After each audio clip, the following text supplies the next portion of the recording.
இது இது இது இது எப்படி உங்களுக்கு சரியில்லாம போச்சு? ஐயோ அக்கா என்ன சொல்றீங்க? நான் இதுக்கு கட்ட கை தான் வச்சு தச்சேன். அது எப்படி இவ்வளவு நீளமாச்சு? இந்த பிளவுஸ் எங்க தச்சது? அந்த எய்த்த கடைக்காரிட்டியா? போன மாசம் தைக்க கொடுத்தீங்களா? போன மாசம் தைக்க கொடுத்தா இன்னத்துக்கு தச்சு முடிச்சிருக்கணுமே. இந்த அடுப்பு துணியை யாரு கொண்டு வந்து? இதான் என்னோட சட்ட துணி. நாளைக்கு கல்யாணமா? எனக்கு இன்னைக்கு கல்யாணம். நான் உட்காந்து தச்சுக்கிட்டு இல்லை. அதெல்லாம் ஒன்றும் பிரச்சனை இல்லை. நாளைக்கு காலையில் தானே கல்யாணம், 5 மணிக்கு தானே கல்யாணம்.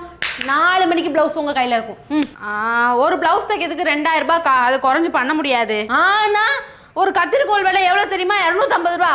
அது அது எங்க அந்த கத்திரிக்கோள் எங்க? ப்ளூ கலர் சுடிதாரா? நீங்க பச்சை கலர்லாம் கொடுத்தீங்க. பிளவுஸ் தைக்கிறதுக்கு சுடிதார் தச்சாலா? எவாவா தச்சது? ஐயோ ஆன்ட்டி, நீங்க இவ்வளவு ஒல்லியா ஃபிட்டா இருக்கும் போது எனக்கு எப்படி பிளவுஸ் தைக்கணும்னு தோணும் சொல்லுங்க. அதான் அவ்வளவு துணி இருக்கே, அதான் தாராளமா சுடிதார் தச்சிருவோன்னு தச்சுட்டேன்.